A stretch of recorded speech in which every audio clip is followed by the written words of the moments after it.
Sectoral allocation आप किस तरह का पसंद करेंगे, या आप अपने फंड्स में कहाँ पैसा नया लगा रहे हैं, कहाँ से पैसा थोड़ा सा निकाल रहे हैं? तो मैं कहूँगा कि सेक्टोरल एलोकेशन में सबसे बेहतर सेक्टर अगले 2-3 साल के लिए मेरे को बैंकिंग एंड फाइनेंशियल सर्विसेज दिख रहा है, क्योंकि कंसेंसस का डर नहीं लग रहा है? हर कोई बैंकिंग फाइनेंस कह रहा है, तो मतलब बाजार में एक चीज होती है, कंसेंसस जहां पर बन जाता है वहां पे डर लगता है। डर लगता है, मैं मानता हूं कि ये एक सही डर ये है। कंसेंसस थीम हो गई है, मतलब पहला सेक्टर, हर एक्सपर्ट, हर एनालिस्ट या आपके जैसे जो म्यूचुअल फंड से लोग आते हैं, सबकी जुबान पे पहला सेक्टर बैंकिंग एंड फाइनेंस है। ये बहुत बड़ा कंसेंसस है, इसलिए मैं आपसे ये क्रॉस क्वेश्चन पूछ रहा हूँ। देखिए, ये ऐसी कंसेंसस कोविड के पहले 10 साल के लिए आईटी में भी थी ना, राइट?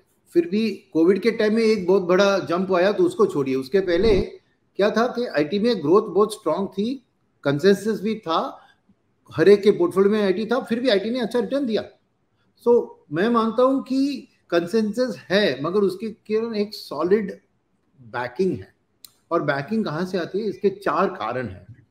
तो पहला कारण क्या है कि बैंकिंग सेक्टर का पे ऊपर दबाव कोविड पे ऊपर बहुत ज्यादा था, उस सेक्टर को बहुत पनिश किया गया था, क्योंकि एक डर था कि कोविड के टाइम में आपको एनपीएस बहुत बढ़ जाएंगे।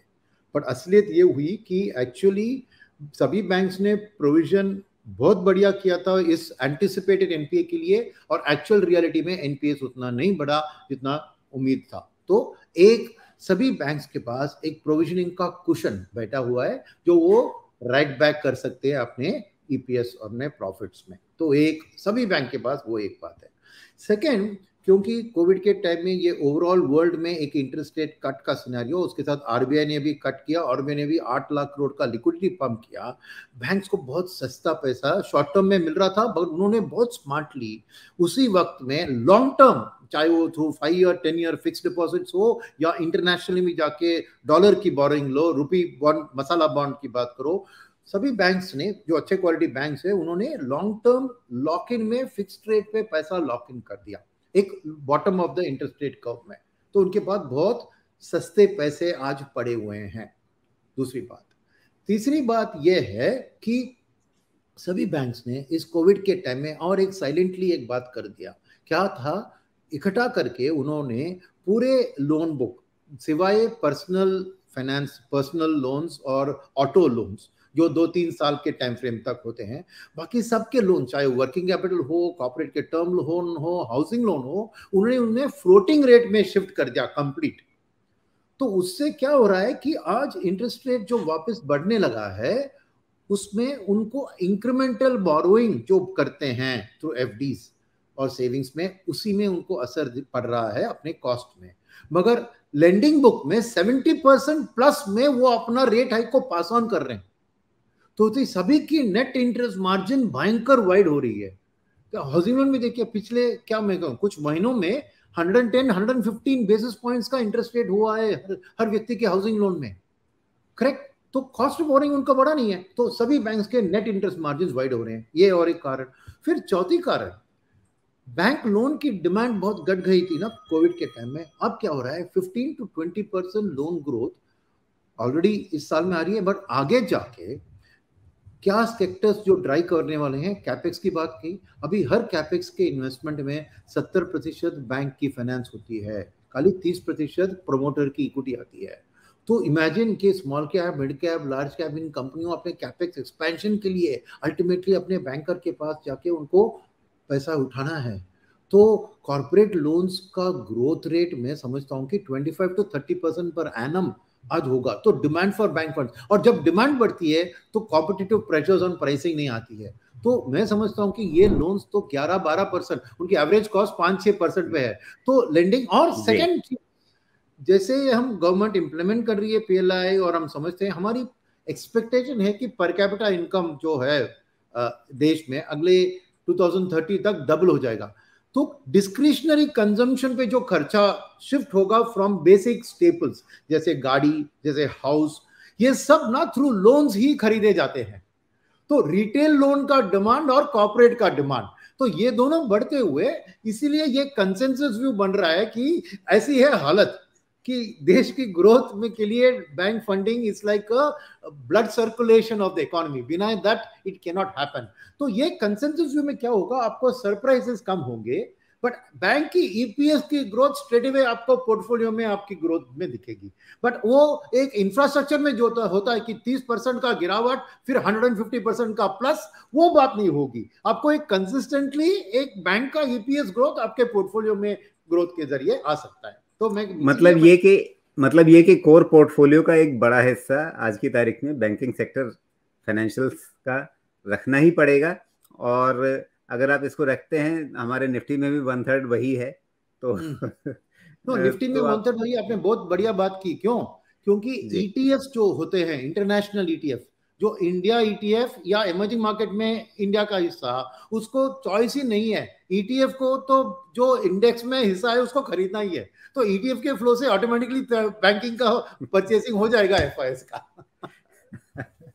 जी, तो बैंकिंग को लेकर के कोई संदेह नहीं, फाइनेंस, बैंकिंग एंड फाइनेंस को लेकर। इसके अलावा मैं कंज्यूमर डिस्क्रिशनरी स्पेस, अभी मैंने हमने लास्ट में मैंने एंड में आपको बताया कंज्यूमर डिस्क्रिशनरी। यहाँ पर मैं एक शिकायत करता हूँ, ये आप एक्सपर्ट्स लोग जार्गन बोलते हैं और हमारे व्यूअर्स को ये समझ में नहीं आता है। कंज्यूमर डिस्क्रिशनरी स्पेस मतलब कहीं हम किसी दूसरे ग्रह से आने वाले किन्हीं शेयर्स की बात कर रहे हैं क्या? मतलब उसको थोड़ा सा बताइए ना, जो आप तो समझ लेते हैं, हमारे जैसे लोग और हमारे दर्शक उससे रिलेट कर पाए खुद को।